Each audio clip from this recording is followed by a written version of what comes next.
do want to start off this video about how to manage your data by first stating you do want to have your Wi-Fi on when you want to use it at that moment in time. When you're not using it, please turn it off. The same thing through Bluetooth. If you have your Wi-Fi or Bluetooth on and you're actually not trying to connect to a network, it's going to be going in and out, in and out, in and out of finding several different connections and pinging all these other ones and asking you and telling you. So when you're not using your Wi-Fi, driving around, going to a mall, whatever, please turn those things off.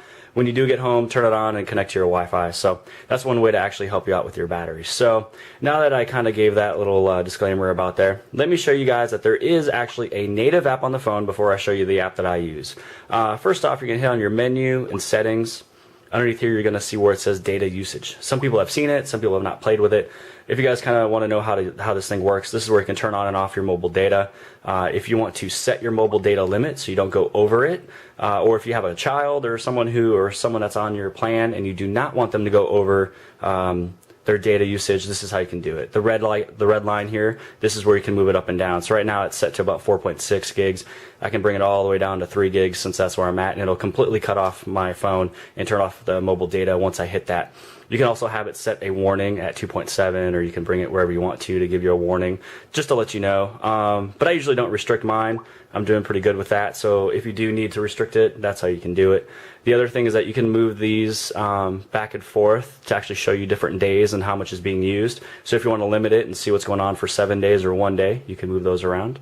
When you scroll down to the bottom, underneath that graph, this is where you see the specific applications and how much they are using in terms of data. So in terms of Facebook, you just go right in here, then this is where you can actually see how much is being used, how much of it is in the foreground, and then how much of it is in the background. If you notice that there's one that uses a lot of background data, this is where you can scroll down and click on restrict background data. This is where this thing is not going to be, getting all these notifications in your pocket.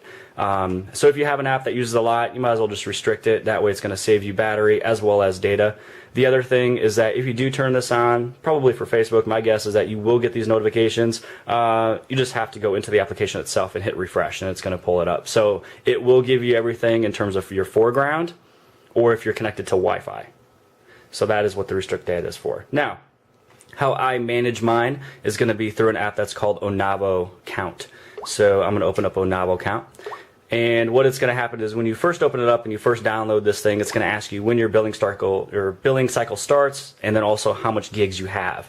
And then on here, as you can tell, it just looks a lot better than what the previous app I was just into. It shows you how much you've used, how much gigs you have left, where you're using it, if it's in music or travel, video, other. You can check out your cycle, which ones are being used the most. Here's the days, things like that. You can check out last month if you want to. You can check out weekly and monthly in terms of, other than daily. Right here you can tell that there's the internet right here. And so this is where you can check out how much is being used in the foreground, how much is being used in the background, and how much is on Wi-Fi. So again, what I previously just showed you, if you notice that there is one of these that is using a lot of background data. So let's see, maybe CNET, a little bit of baby background there, not a lot. The Weather Channel, that one's a lot of background. So this is actually one where you can go into the previous screen and you can restrict the background data on the Weather Channel. And then all you have to do is open up your Weather Channel widget or application, and then as you're in it, in the foreground, you hit refresh, it's going to show you everything. So this is actually one that I might want to switch this into restricting background data. And again, how that works, if I hit on the home icon, I go to menu and settings, head into data usage, then I'm going to scroll down, and if I find the Weather Channel, scroll it down, put it restrict background data, okay, and now I'm good to go. I'm going to be saving my data right there. And so let's go back into my Onavo Count. There is one more tab I want to show you guys. If I go back, up here on the right hand side, this is where it says App Guide.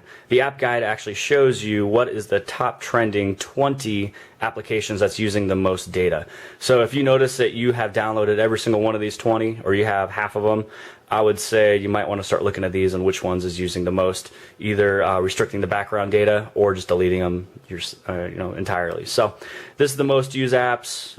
You also got trending apps, things like that. So, and if you want to share what you're doing, you go to share, which I don't know why you want to share any of this. And then up here, this is where you can switch into your data plan. If you switch it, you go to the settings, you can go to billing cycle. So this is how I manage my data. Basically open up Onavo Count, check out which one's using the most data, and you can watch it out, watch out and how much you're using, or restrict the background data, and that saves you as well. So hope you guys enjoyed.